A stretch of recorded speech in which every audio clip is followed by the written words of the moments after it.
granulator combination. This is a 1400 series, and 1400 series has a rotor that is 60 inches wide for both the shredder and the granulator. The shredder rotor has a diameter of 16 inches. The granulator has a diameter rotor of 12 inches on the unit. I'll give you a walk around. This unit has what we call a doghouse hopper on it. And what the doghouse hopper does is it keeps all the material in because it goes through the shredder. It tends to break things up. Things can fly around, and it actually blocks it from ever getting out of the machine on the unit. What drives the shredder portion of this unit is a 60 horsepower WEG motor. And this WEG motor then drives the SEW gearbox, which we have here. And this SEW gearbox then works the rotor cross on the unit. Critical to this unit is beneath it is the granulator. And it's important that the granulator and the shredder can communicate with each other, because if the shredder overfeeds a granulator, it can create some difficulties in the system. You can burn belts, you can have other problems with your unit. What this does is, as the granulator below begins to amp up on your unit, it tells the shredder to back off the rotor, to slow down, to reduce the amount of material flowing through this system here. This system here, the 1400 series, will do about 1,500 pounds of material an hour through the system.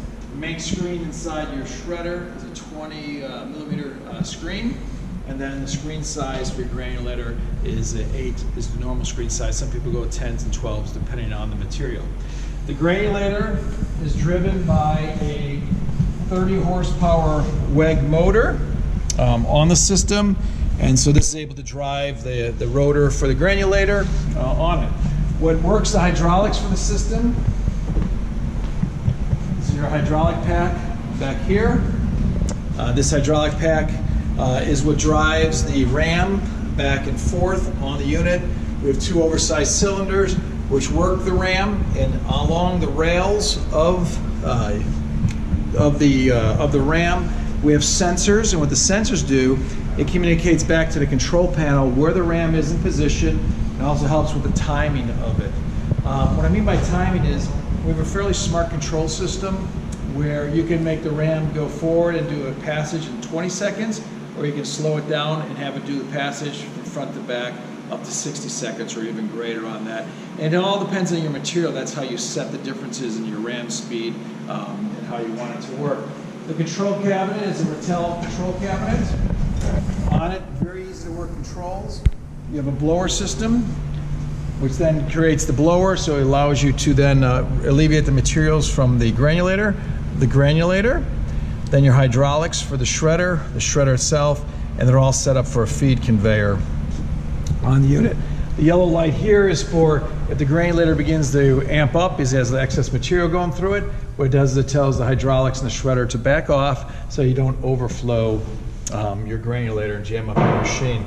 It's got a variety of sensors on it: high temp sensor, oil level sensor, ram overload, and overload of the actual shredder itself on the unit. It's a fairly simple control panel to work.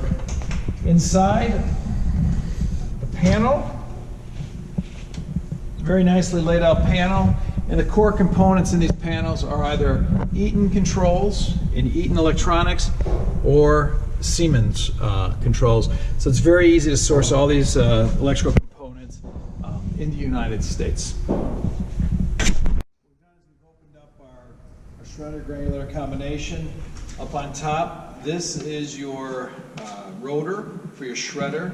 It is an 18-inch diameter rotor, and it comes down to a screen. The screen size on this unit tend to be 20 millimeters or 30 millimeters. We want to make most of the processing done on the shredder side. It'll then drop below, which down here is where your granulator is positioned. It's just a straight drop into it, where we have the granulator system with 4 knives going across. It's a 3-knife rotor, 4 knives going across, 2 bend knives, one at the 9 o'clock position and one at the 4 o'clock position.